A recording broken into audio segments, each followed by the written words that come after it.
Siemanko kochani, dzisiaj się przebrałam z bikini na czapkę, rękawiczki i w ogóle zwiedzamy Holandię.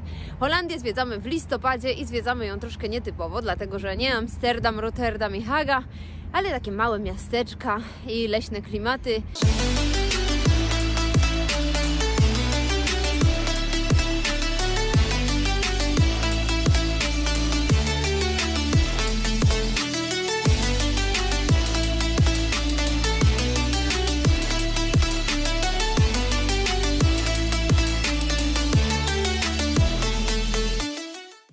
Holandia to nie tylko Amsterdam, Rotterdam i Haga. Wynajęliśmy samochód, moi drodzy, na 6 dni. Zapłaciliśmy za to 20 euro za dzień i zwiedzamy sobie różne takie małe miasteczka. Zaczynamy dzisiaj od Kampen. To jest miasteczko, które widzicie tutaj za mną. Już wygląda całkiem nieźle. Przechodzimy w tej chwili przez taki duży most. I spróbuję Wam pokazać te kilka miejsc, które warto zobaczyć i które nam się najbardziej spodobają. Znacznie bardziej podobają mi się te małe, klimatyczne miasteczka niż sam Amsterdam, Rotterdam i cała reszta, także może dam Wam jakąś ideę, pomysł, co jeszcze możecie w Holandii zobaczyć. Kampen to niewątpliwie perełka holenderskiej architektury. Podziwiamy tutaj urokliwy port, potężną gotycką bazylikę, a w centralnej części miasta ratusz wraz z XVII-wieczną wieżą. Wokół rozciągają się klimatyczne uliczki Starego Miasta. Kampen to punkt obowiązkowy dla miłośników historii oraz cygar. Pod koniec XIX wieku produkowano ich tutaj nawet 1,5 miliona tygodniowo. Giethoorn to miasteczko znacznie bardziej znane i chętnie odwiedzane przez turystów. Nazywane jest holenderską Wenecją.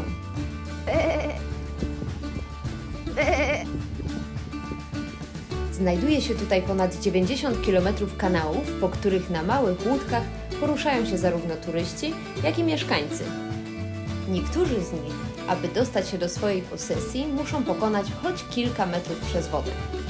Giethoorn najpiękniej prezentuje się wiosną i latem. Domy są tutaj bardzo zadbane i otoczone urokliwymi ogrodami pełnymi kolorowych kwiatów.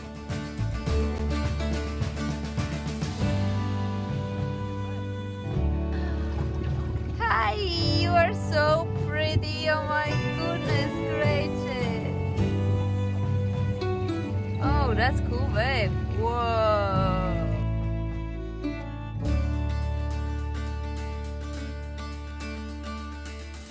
Odwiedzając to miejsce w sezonie letnim, trzeba jednak przedzierać się przez niezłe tłumy. Miasteczko co roku odwiedza nawet 500 000 turystów. W listopadzie, jak mieliśmy okazję się przekonać, nie ma tutaj niemal nikogo. Było chłodno i może mniej kolorowo niż latem, za to wszystkie kanały i jeziora mieliśmy wyłącznie dla siebie.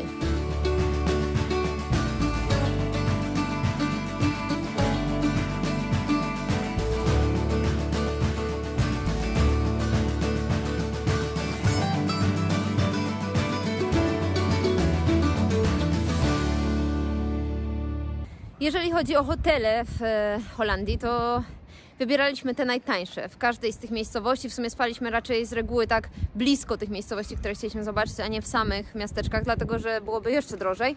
Ale ogólnie nie będę Wam ściemniać, Holandia jest mega droga, jestem zszokowana cenami, bo za hotel płacimy zawsze około 50 euro za 2 osoby za noc. Poza sezonem w listopadzie, więc ja jestem ogólnie załamana. Za to mewy śpiewają jak szalone w tym kraju, wszędzie są mewy. Urk to małe miasteczko położone nad wodą. Kilkaset lat temu było wyspą, a mieszkańcy żyli tutaj niemal całkowicie odcięci od świata. Zajmowali się głównie połowem ryb.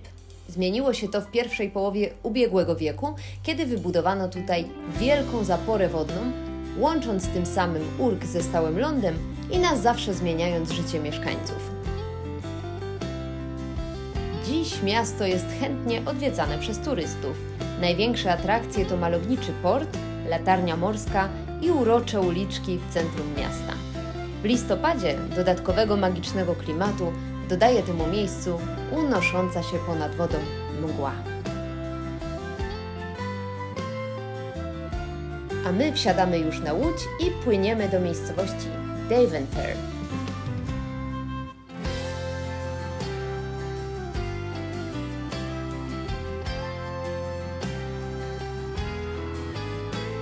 Miasto położone jest nad rzeką Issel, raczej mało popularne wśród turystów. Wyróżnia się przyjemnym starym miastem, gdzie w centralnym punkcie znajdujemy potężny gotycki kościół.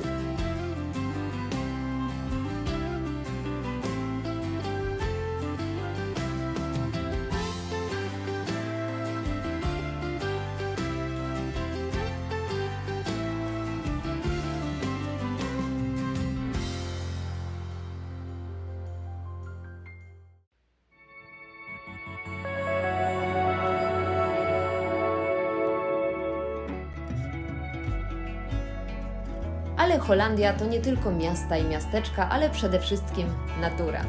Ogromne tereny leśne, które prezentują się pięknie o każdej porze roku. W listopadzie podziwiać możemy magiczną, zamgloną atmosferę i drzewa pokryte kolorowymi liśćmi. Spotykamy też leśne zwierzęta.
Kolejna miejscowość powitała nas wreszcie odrobiną słońca.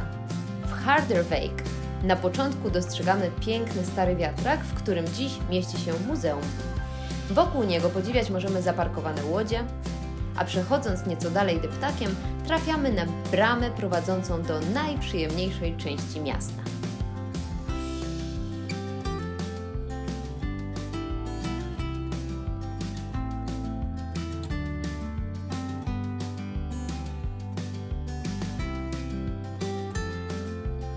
Ciche uliczki, typowe holenderskie domy i urokliwy plac ratuszowy.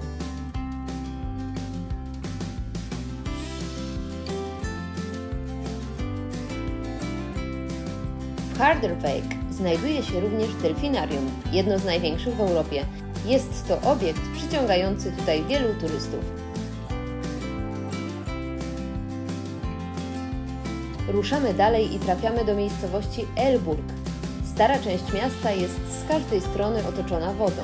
Życie wydaje się płynąć spokojnie i można się tutaj niemal mentalnie przenieść w przeszłość. Na Starym Mieście znajdujemy wiele kawiarenek i małych sklepików.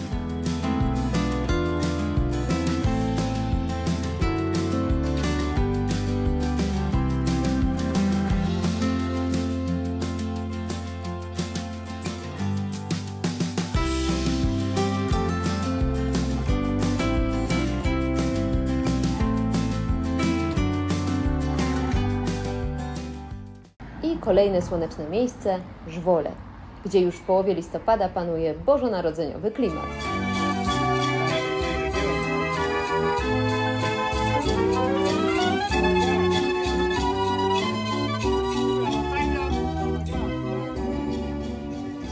Udajemy się od razu na centralny plac Grotemarkt, gdzie odbywa się lokalny market. Zakupić można tutaj warzywa i owoce, sery, słodycze, ale też na przykład rękawiczki. Jeżeli chodzi o pogodę w Holandii w listopadzie, to nie będę Wam ściemniać, jest strasznie zimno. Jak widać na załączonym obrazku, po prostu już nie będę udawać, że jest słońce, lato i super. Jest około 10-12 stopni, natomiast no, jest głównie zachmurzone. Mieliśmy chwilę ze słońcem, ale było ich niewiele. Jest zachmurzone, często pada i ogólnie jest zimno. Ja mam nawet rękawiczki zakupione przed chwilą, także no, trzeba się nastawić na bardzo zimową pogodę w listopadzie w Holandii, ale jest bardzo, bardzo, bardzo ładnie. Te miasteczka są naprawdę zachwycające. Sami popatrzcie.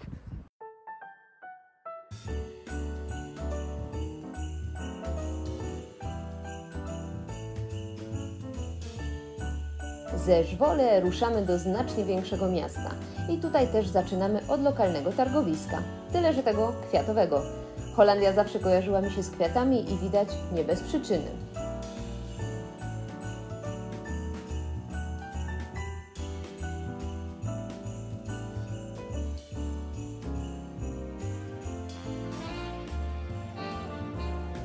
Utrecht nazywany jest Małym Amsterdamem i fakt, że klimat ma podobny.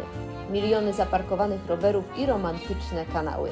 Jednocześnie, mimo że jest dużym miastem, zachowuje swój nietypowy spokój. W przeciwieństwie do stolicy Niderlandów, w Utrechcie nie widać miejskiego pośpiechu i poczuć się można znacznie bardziej swojsko.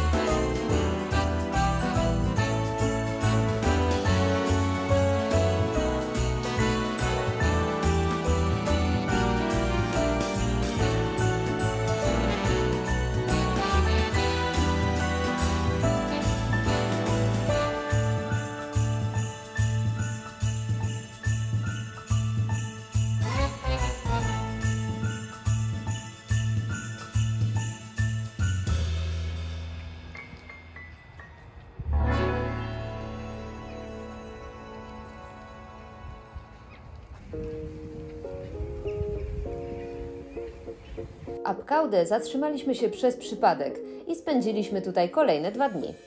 Malutkie miasteczko położone niedaleko lotniska pod Amsterdamem. Bardzo przyjemny klimat i typowy holenderski porządek.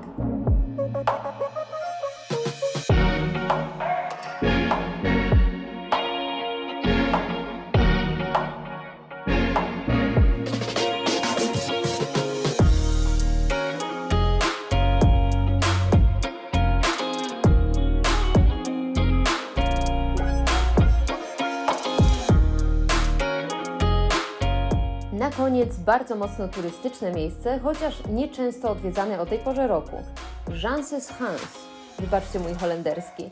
Jest to skansen położony około 20 km od centrum Amsterdamu. Ma oddawać klimat Holandii z XVIII i XIX wieku.